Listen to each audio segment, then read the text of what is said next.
Of all the characters that have been changed in patch 2.50, Anre might have the most controversial set of changes, at least based on my impressions of what I've been able to see from some social media sites. Most of the Anre players that I know, such as Aaron Curry and Redeemer, hate the changes. So, what have they done to actually completely alter Anre's identity, and why do players of Anre not like these changes? We'll get started into that a little bit later. For now, let's go ahead and look at his very first change, which is to jumping heavy. Previously, this move would only hit one time and do 1,000 damage. Generally speaking, when a move gets multi-hit properties like this, it tends to indicate a nerf because all of a sudden you're adding an extra move to your combo damage scaling. So let's see if Anre actually loses damage off of combo starters with his jump heavy.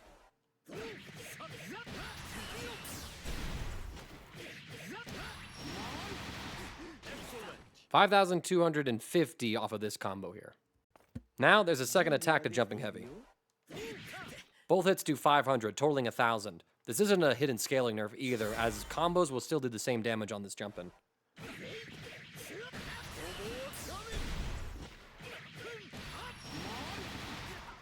5,250, as the previous demonstrated, showed off again. So that's a pretty nice change. It is worth mentioning that the second hit doesn't count as an overhead.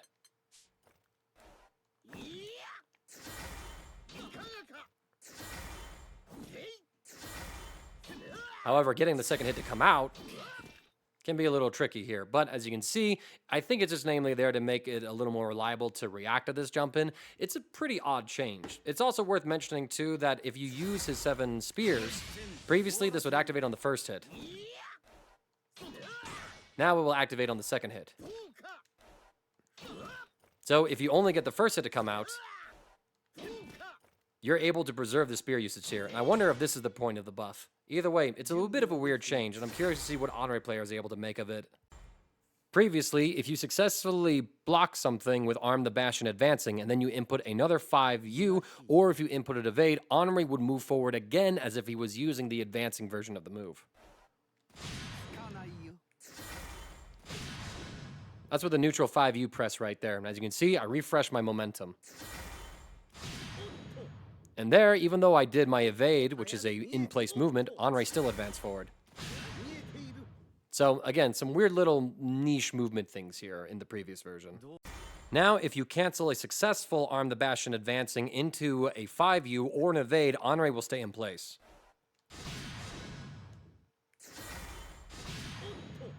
This is a nice quality of life change, just giving you more control over Anre in these instances. The next move to look at is One Rift Spear, Anre's forward and down U in the air. If you were able to parry a move using his aerial 5U and then you cancel the successful parry into One Rift Spear, there wasn't any iframes at the initial start of the move, meaning that multi-hitting moves or some multi-hitting invincible reversals would be able to defeat the move itself. So you kind of were missing out on like the strength of Anre and these jump-ins. At least that introduced a strong element of counterplay for some people. So let's take a look at this situation previously. Anre would get catch right here versus an invincible DP. If I went forward instead, I could evade the DP by doing my forward option instead, but my downward options wouldn't really work here. Now, One Rift Spear is invincible until the second frame after you successfully parry with Arm the Bastion. This should mean that Anre is able to check more moves when it comes to using One Rift Spear as a follow-up to Air the Bastion. However, if the opponent is using a move with iframes, your results are still going to look the same.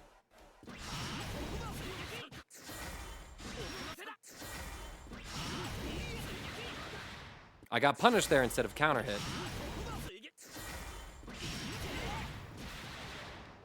And I get caught right there. So it seems like invincible anti-airs are still going to be a great option to deal with Anre's jump-ins, which I think is fair. Spending a cooldown to make sure that this guy doesn't get in on you is pretty much worth the investment. Though again, he has ways of getting around it. So I imagine that it just comes down to particular matchups where the opponent could have like a second hitbox coming out, some sort of projectile assisting them with the anti-air. I'm not too sure what to make of this yet. Now let's move on to Rakshasa, the neutral skill of Anre. There's changes to all three versions here, with the light version receiving the most changes, while the medium and the heavy version only have a couple of adjustments to them. All three versions have an expanded hitbox at the base of the spear while the foe is in hit stun, so this should be a little more combo friendly for Anre to use in some of his combos. That being said, I don't really see this affecting too many of his routes, especially when it comes to the medium version, but still, it's something worth mentioning, and I apologize, I don't really have a good example of these in combos. If you are an Anre player and you want to inform us of any combos that are a little more stable now thanks to these changes, do let us know. I do want to look at the light and the medium version now of Rakshasa, since they actually have a little more going on with their changes, and the heavy version doesn't have any other changes besides that quality of life adjustment. The light version of Rakshasa has a small buff to it in terms of its startup. Previously, it was 22 frame startup, which is still pretty quickly. However, this also meant that it was just too slow for Anre to be able to combo into this. As you can see there, I didn't keep the combo going, and it reset. You could do it from a close heavy, but that was pretty much about it. Or off of a counter hit, of course.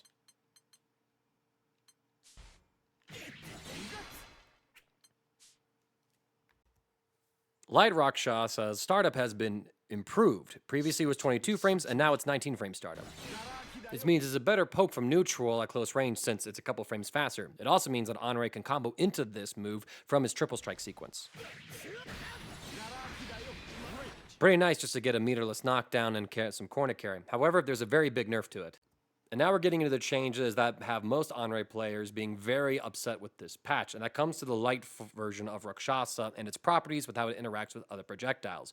Previously, all three versions of the move, the non-ultimate versions that is, were able to negate projectiles regardless of their strength level. So Gran and his old fireball could be deleted by the light version, which could be pretty practical in case you're at this range and you just so happen to input this earlier. If you try with the medium version, the slow startup on the medium version really didn't make it appealing for you to try and use it to negate the opponent's fireballs in neutral. The EX version could work as well.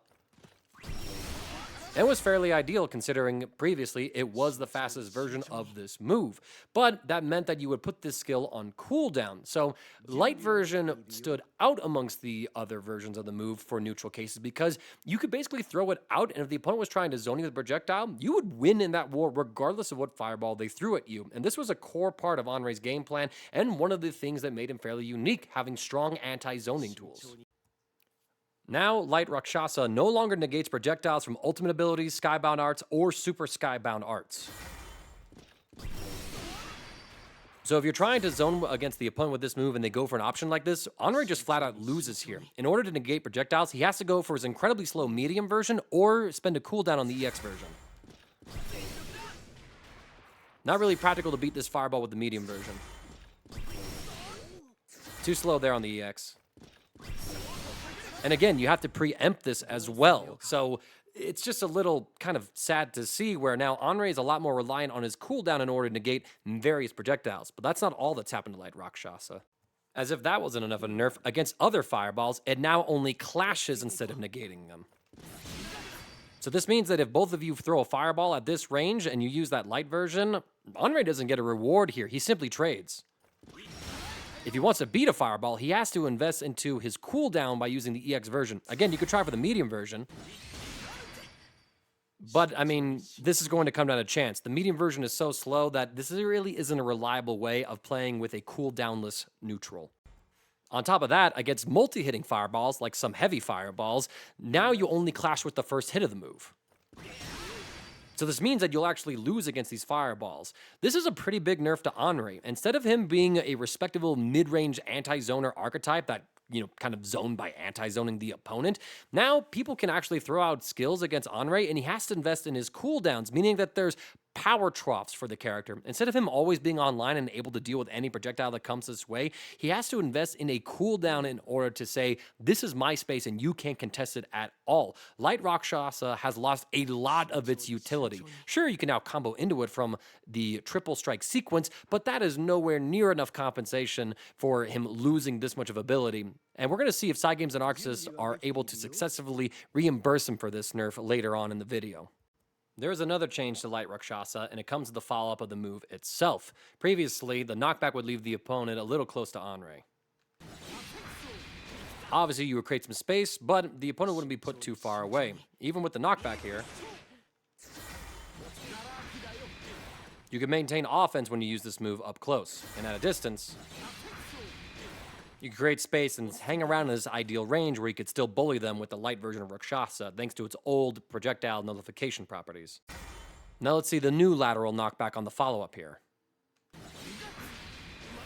It does send the opponent pretty far away, which is in theory nice for your corner carry. However, it also is a bit worse for Anre because, as we've established before, he's a lot weaker at this range of neutral now without using his cooldowns. So this change kind of goes against the other changes that we've seen so far. You're less incentivized to throw out this move in neutral because it doesn't negate fireballs and it's more prone to losing them. So you're going to be using your EX version more often than not in order to win neutral here. So what's the point of this one? It's putting you at a range with Anre that he doesn't want to be in anymore. The only other change to Rakshasa to talk about is to the follow-up on the medium version where they adjusted the knockback on normal hit. Previously, if you hit the opponent with this, they would be launched into the air, but in mid-screen it wasn't really workable. If you're in the corner, and I mean like right next to the corner, you could link a close medium or even a far medium. On counter hit though, things got a little better for you. The opponent would be launched high into the air, allowing you to get far heavy links. But the spacing could be a little tight. Overall, though, you had to be on the lookout for whether or not your opponent got counter hit or if they were going to actually be hit regularly by this attack. You would namely use this in some cases to do like spaced out brave counter baits, I would think, or just to frame trap the opponent based on the options and situation. Now let's take a look at the buff version of the medium Rakshasa follow-up knockback. So it matches the counter hit property, but in addition to that, it actually vacuums the opponent in.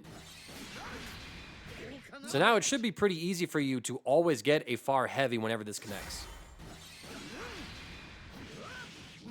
That's a pretty nice buff that actually gives some incentive for this move. It's a shame that the move is still as slow as it is, but considering that you can consistently get follow-ups from it, this might be the way that Anre needs to play going forward when it comes to using his cooldownless neutral to try and anti-zone and zone the opponent.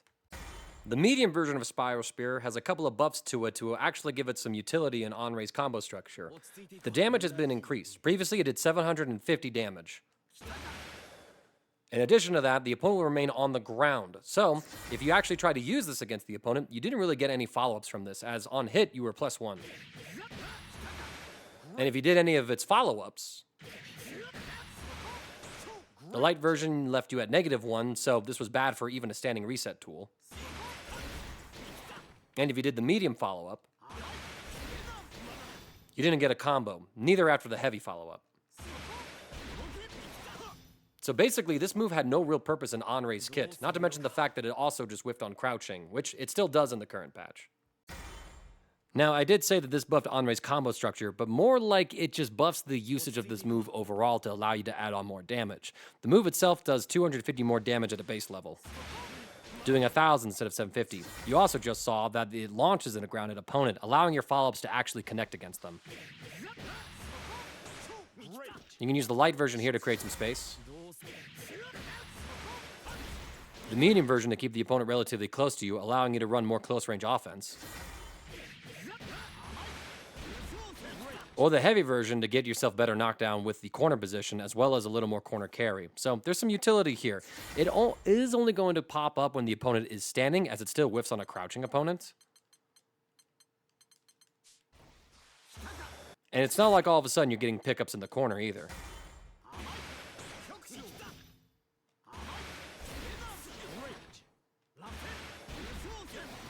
But still, it is an appreciated change. Just because it means that you do have some meterless ways of confirming knockdowns and adding on more damage. Again, only against a standing opponent. Now, there is a nice buff to Ultimate Spiral Spear. Previously, the projectile will continue on past the opponent's position. So if the opponent evaded the projectile on reaction, then Anre would basically be dumping meter and not get any reward for it. Now the projectile will stop at the opponent's position. So if they try to spot dodge in place, the projectile will linger and actually punish their evasion.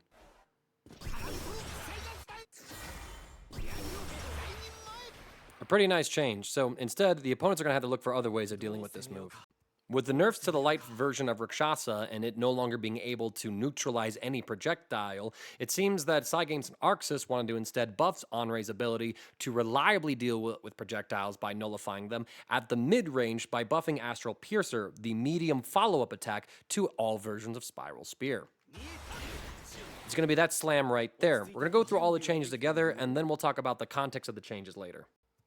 Astral Piercer has a lot of changes going on to it, namely to its damage, startup, recovery, the lateral knockback, as well as a behavior in the corner. So let's go through all of these together. Previously, the damage used to be 800. Fairly small. You'll also see that the startup used to be 13 frames, and you'd think that they would buff this considering how non-functional it really was before if you neutralize a projectile with it. So for example, Gran's going to go ahead and fire an EX Fireball here, and we're going to see what happens if I use EX Spiral Spear into Astral Piercer to try and punish it. With the old 13-frame startup, Anre would not be able to punish Gran here, actually. He would close the gap, but Gran recovers in time from that fireball, and so we don't really get anything for it here. Instead, we're -6, which is punishable if Gran is able to reach with a 6-frame normal here. This could also vary by spacing, so you were gambling whether or not you're going to be eating a punish here or not. It was even worse if you went for the heavy follow-up, as you can see here.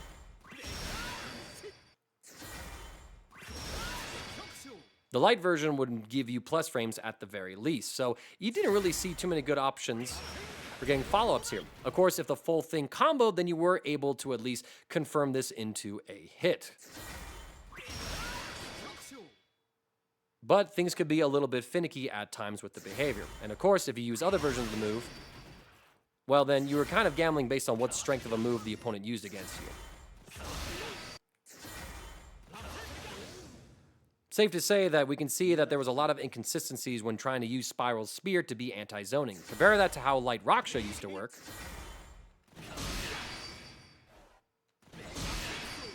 Against like Gran's medium Fireball, we can see issues. Against his faster EX Fireball, though, all of a sudden we see a huge bit of changes here. And we see why Anre players would favor the light version of Rakshasa over trying to use Spiral Spear. Now, the last thing to really look at here as well is how Astral Piercer would behave in the corner. Again, -6 on block, and it would push Anre back a little bit. This would kind of be nice just to give yourself a little bit more spacing to make sure the opponent couldn't punish you for it. However, on hit, there wasn't a lot going on here either. You didn't get a combo off of any versions of the move.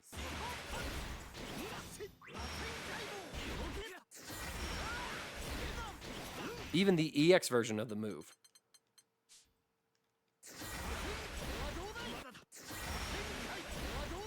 And if you got a counter hit starter, well then you didn't get anything again. Your counter hits namely came if you were spaced far enough away and then got a counter hit against the opponent, either stuffing their move or catching them in recovery from their fireball when they're in a counter hit state. Suffice it to say, this just wasn't the best option Anre could do in this particular instance from Spiral Spear. Now let's take a look at the changes to Astral Piercer. The damage has been increased from 800 to 1300. Additionally, the lateral knockback has been reduced and the ground bounce height has been slightly increased, giving you better Okizeme off of this move. It still doesn't allow you to pick up any combos with it in the corner, however. So that is a bit of a bummer. However, a very big change here is to the startup. It went up, actually. Instead of being frame 13, it's now frame 19. This basically means that you can no longer combo into Astral Piercer from the light version of his light Spiral Spear. So now light Spiral Spear has to go into the light follow-up, attacking you on and leaving you -1. Or into the heavy follow-up to give you that knockdown. Instead, the Astral Piercer is reserved for medium Spiral Spear, which only works against a standing opponent, or the EX version. There's extra ground bounce height here, so you're actually able to pick up combos.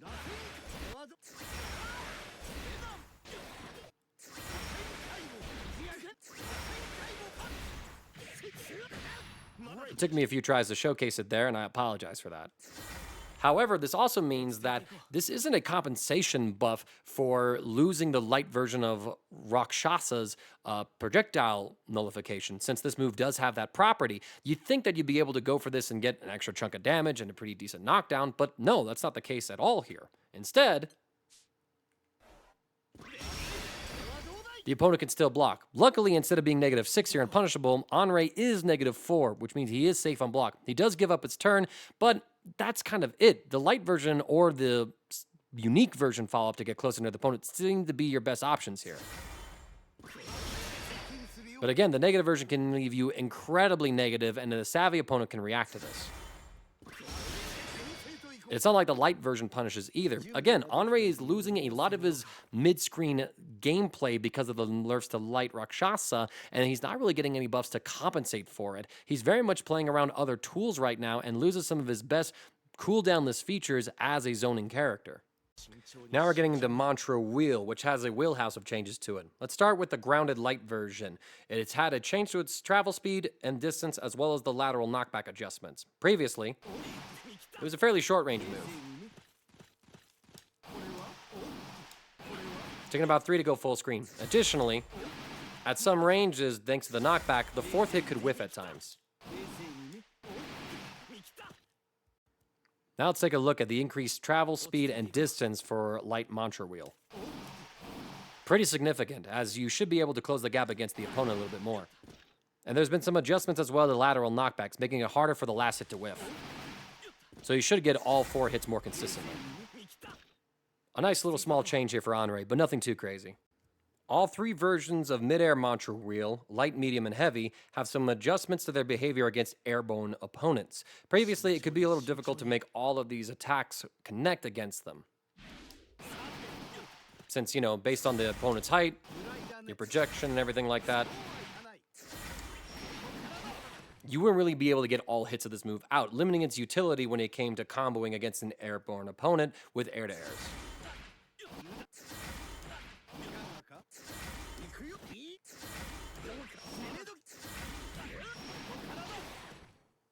Really not usable before, I think. Now let's take a look at these mid-air Mantra Wheel versions and how they've been adjusted against airborne opponents. The behavior has been adjusted to make all hits easier to land, and the final hit will now launch on an airborne opponent. Now, the light version is only really going to give you Okazemi.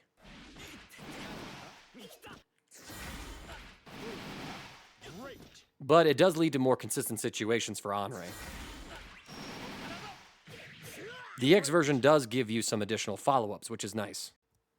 Additionally to that, hit stop for all hits before the final one have been adjusted to be 2 frames, and the final hit has been adjusted to be 14 frames. What does this mean? Well, previously, the light version could be +4. Medium could be +5. And the EX version could be +7. You would namely use the EX version before to get combos on hit with it, thanks to the fact that this made a great throw shimmy. However, it's important to note that this launch on the final hit does come at the expense of, instead of leaving the opponent grounded, giving you grounded combo sequences. They're now pushed into the air, so you don't get pickups anymore. Except off the EX version. And again, instead of getting a grounded triple strike sequence and then start off your combos, something that would be the core bread and butter gameplay for using this as a throw bait tool or even a brave counter bait, now all of a sudden you have to deal with combo limit immediately. Again, this is a pretty big nerf to Anre, and we got more to discuss when it comes to this move. Lastly, for all 3 versions, the pushback on the final hit has been adjusted. Previously, Anre would be left pretty close to the opponent for the light version, the medium version, and the heavy version. And this was ideal because the medium and heavy version left Anre plus on block here. Again, incentivizing Anre players to use this as a great throw bait in part of their strike throw game plan.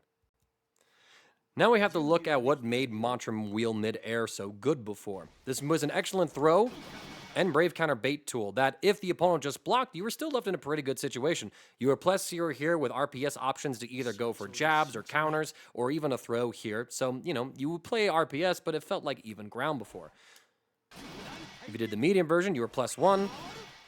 And if you did the EX version, you were +3. Again, making all these pretty good shimmy tools for Anre to use that either put you into a situation where you had more tools than the opponent did, or at least you were prepared for that situation sooner than the opponent was, or you were just plus on block and able to force the next bit of sequencing and pressure here. All pretty good stuff. However, they decided to nerf this by completely ruining the recovery of these moves and changing the situation from plus for Anre into negative.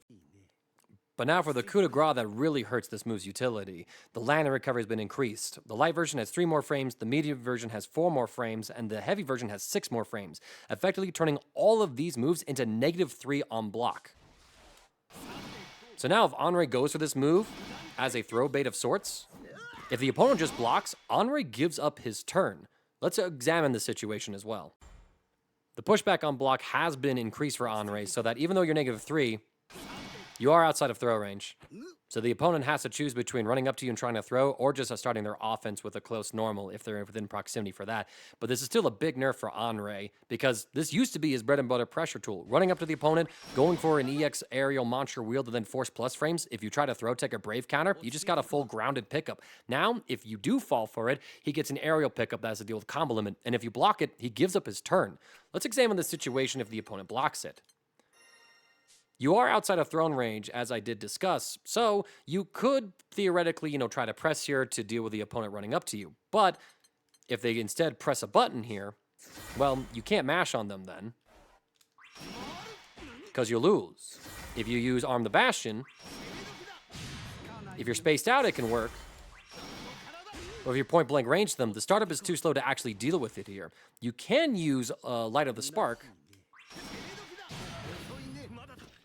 but then that just loses to the opponent running up and throwing you. So there's some unfavorable RPS here for Anre. And again, this used to be huge for his pressure sequencing, but now you basically give up the turn and are at a disadvantage here, and that sucks for Anre. Outside of those changes, the medium version has one specific change to it, and it's a buff. The travel speed and distance have been increased. Medium version was the slowest and I think the hardest to use, outside of trying to use it as a cooldown-less way to reset pressure against the opponent. To address the medium version specific buffs, the travel distance and speed has also been increased. I'm still not sure when you would particularly use this version of the move, but it's a change that I at least should mention. Lastly, the ultimate version of Mantra Wheel in midair has been adjusted a bit in terms of its block stun, pushback, and Anre's movement. Previously, if you went for this option to try and meet the opponent air to air and they blocked it, you were pretty much in a bad situation. -8 right next to them. This disincentivized Anre from trying to use this skill in neutral against the opponent. Now let's take a look at the new situation if the opponent blocks a mid-air ultimate mantra wheel. There's 3 more frames of block stun, the pushback has been increased, and Anre will now de-accelerate, putting him a little farther away from the opponent. So here we're -6 instead of being -8. So instead of eating a close light or close medium punish, you're eating a far light punish instead. If you're farther away, you can make this safe. -5 here and well outside of any normal range right there. So I suppose it's a nice change, but I don't really see it being something that incentivizes me to suddenly use this move just as a willy-nilly air-to-air option for Anre, especially when he has aerial Arm the Bastion to use. The light version of Fleeting Spark, Anre's down and up charge move, has a couple of changes to its startup, the parry frames, and the travel speed and distance before the strike comes out. So previously, it could be a fairly stubby move to go for. It was also very slow at 29 frame startup for the follow-up strike. However, the parry window is pretty big, starting at frame 3 and lasting until frame 14. Sometimes the opponent could see this and in trying to whiff punish it, actually get parried based on what normal they would press here. Now let's take a look at Light Fleeting Spark's changes. The travel speed and distance prior to the strike have been increased, and the startup has been reduced from 29 frames to 21 frames. This should mean that the opponent has less time to react to this. In addition to that, the parry frames have been reduced by 3, so it starts up at frame 3, but now it lasts till frame 11, meaning the opponent has a smaller window to interact with the move and be caught by the counter.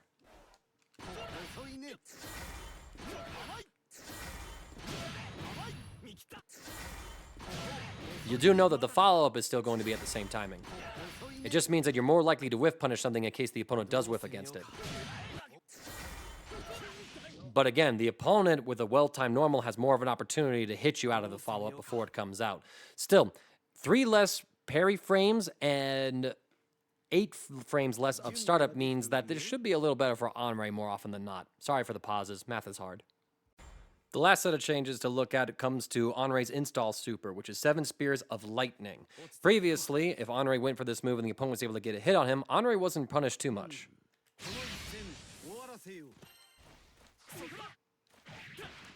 If the opponent hit Anre, Anre maintained all of his spears. This also applied to throw breaks.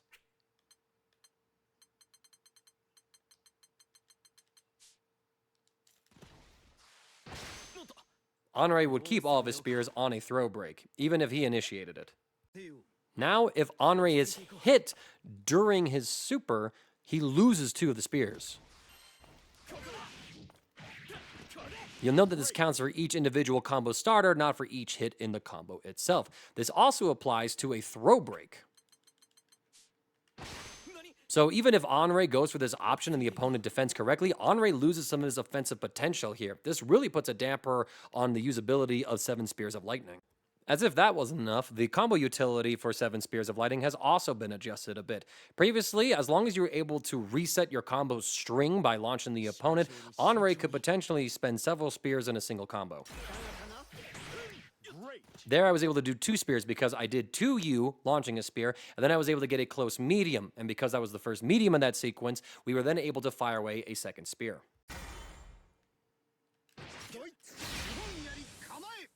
Now, the patch notes say that you can only use 1 spear per combo, but I think it just comes down to what you use in a triple strike sequence or what normals come through. As if I do that same sequence as before, I still get to use multiple spears in a combo, so maybe there's something I'm missing here. It seems like if you're able to create new links like this on those initial hits, you should be able to get spears to come out. Maybe it was a bit of tech where I missed it in my own evaluation, where if you went from pressing medium into heavy during your triple strike combo, the game would register it as different inputs. Now, if you do that, only 1 single spear comes out. I'll need a more experienced Anre player to elaborate on what this change actually means for him. Anre was a character that has been at the bottom of the character usage polls for about the entire duration of this game's life. And I mean, it's kind of easy to see why. He's a very different and unique aesthetic compared to the rest of the cast, which features a lot of Shoto likes, which features a lot of conventionally attractive and young or waifu material-esque players. And Anre, outside of his very unique playstyle, just is different from the rest of the cast. I mean, he's the Pringles guy, for Pete's sakes, and so you didn't really see a lot of players use him. So it's very weird to see Cygames and Arxis come into this patch with a bone to pick with the guy. Like, what developer was getting absolutely shredded by an Anre player for them to come through and take away some of his best tools with little compensation for them? He's lost a lot of zoning power for free thanks to the changes to light Rakshasa, and now it's lost a lot of ability to contend with those projectiles. Now you need to use your EX version to consistently bully the opponent out, giving Anre clear power troughs and power spike uses. In addition to that, you do get some better utility thanks to some buffs across the board, but just some of these things aren't really landing, I think, for me and for a lot of Anre players. I mean, the nerfs to Mantra Wheel in terms of its pressure usage basically kill Anre's core strike throw gameplay here for him. And there's not really any compensation. Like, what do you do when you do get in with the character? Anre losing the Mantra Wheel mid-air pressure would be like 2B losing her pressure off of pod, except, you know, she still has other tools to compensate for it. Anre doesn't, really. Like, you have to just go for other things in order to force your turn, and you lost one of your best Brave counter baits as well as one of your best throw baits that still just worked out for you pretty much in any given situation. Now the opponent just chills and block, which they're encouraged to do. Now they just get their turn back against Anre, and he has to double down on some RPS by using things like Fleeting Spark. And the 7 Spears of Lightning nerfs as well mean that if Anre does get into a losing position, he's going to lose advantage of those spears a lot faster than he did before. I just don't know why they would do this to him. Like, I don't think he's like bad or any means like that, but a lot of the reasons that players would gravitate to him have basically been removed from the character, and there just isn't enough compensation to go around for it. I mean, I know he's nicknamed as Uno, and there's, you know, lore reasons for that, but now it's kind of feeling like you could also make the joke, and it truly does resonate, where there's only going to be a single player playing this character going forward. There's just not really a lot to gravitates for him outside of his aesthetic and some of his tools. And he's lost a lot of great tools, and I feel like players are just going to gravitate towards other characters that have gotten more in this patch or can just do the things that Anre used to do when he doesn't really have that identity anymore. It's kind of a shame to see it go down like this. Some players like Aaron Curry or even Redeemer held out a bit of hope, but I think they're done playing the character, at least based on their sentiments from social media and conversations I've had with them.